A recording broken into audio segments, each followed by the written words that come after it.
It's really cold outside today, and the winter can be really hard on your dog's paws. So today I thought I'd talk about a couple of tips for taking care of your dog's paws in the winter. I'm Ken Steep, and welcome back to McCann Dogs. If this is your first time on our channel and you consider your dog a family member, then you're going to want to hit that subscribe button. We publish new videos every single week to help you spend some quality time with your four-legged family member. Now, I'm breaking the rules a little bit because we were supposed to be on like a 2-week channel vacation where we took some time off, but because of this frigid weather we're having right now, I really felt it was important to share with you guys a few tips of how to take care of your dog's feet in this cold winter weather.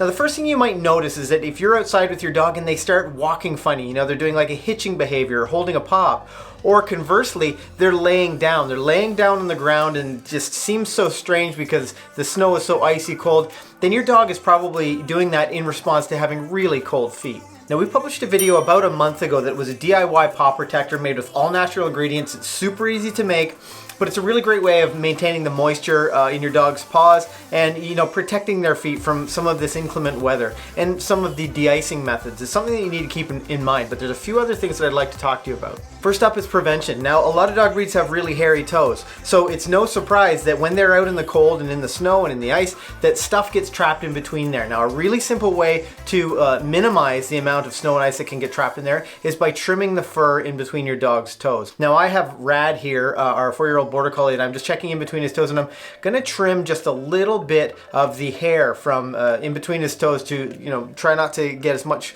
of the icy stuff caught in there when we're outside. Now, here's a note for you guys that have a dog like a Labrador Retriever or a Nova Scotia Duck-Tolling Retriever or a Portuguese Water Dog. Your dog has webbed feet, so they're even more likely to be trapping stuff in between their toes, and you need to pay extra special attention to dogs of that breed when in this time of year. They're way more likely to be trapping that stuff than some of the other breeds are. And you can trim the hair away from that webbing, but you still need to be extra aware with that breed of dog, any dog with webbed feet. Now, public places are full of the de-icing methods, whether it's salt or brine or whatever. It's all over our walkways and our parking lots and our streets.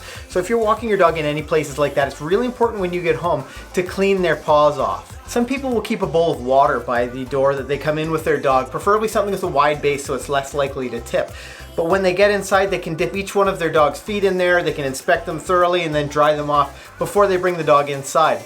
I prefer the method where I have like a washcloth and or even a heavy-duty paper towel, and I'll run some warm water on it and I'll clean each of the dog's feet when they get inside, because that salt can really do some damage on your dog's feet, and there's just so much of it in these public spaces that you really want to make sure it's off your dog's feet when they do come in the house. Since you're doing all these foot inspections this time of year, it's a good idea to keep an eye on your dog's nails. Now, I'll post a video to one of the nail trimming videos that we posted earlier in the year, but something people don't realize is that when a dog's nail grows too long, it actually changes the way that they walk. And in this weather, when it's really cold and the salt and the ice and it's really nasty outside, changing the way that your dog walks puts an unusual pressure on their foot, and it can really damage their pads. So this is a great opportunity to be hyper vigilant about making sure that your dog's nails are trimmed. And there's always the alternative of booties. Now, we're looking after a couple dogs this week that use booties when they go outside. They're pretty sensitive to the cold. Now, they're a little bit older, but a lot of people have tried booties and they thought, oh, my dog hates them. But the reality is it's like wearing a new pair of glasses. You really notice they're there at first and you're constantly fussing with your glasses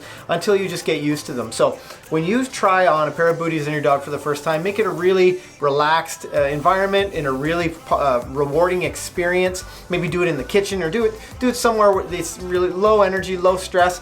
Lots of reward for your dog when they stop fussing with those booties. The last thing you want to do, though, is slip these booties on and throw on your leash and then head out the door for a big walk because they haven't got accustomed to them. So really take your time and make your dog comfortable with the booties before you challenge them with the outdoor environment. If you see your dog showing any signs of hitching or walking strangely or even lying down, it's time to scoop them up and take them inside.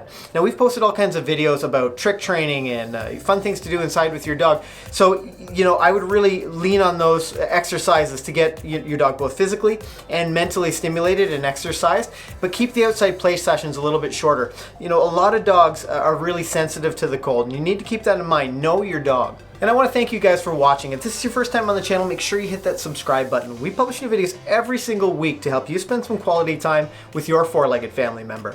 Looking for more ways to spend quality time with your dog? Well, that video right there is a video from our channel that YouTube thinks you'll want to watch next. And on that note, I'm Ken. Happy training!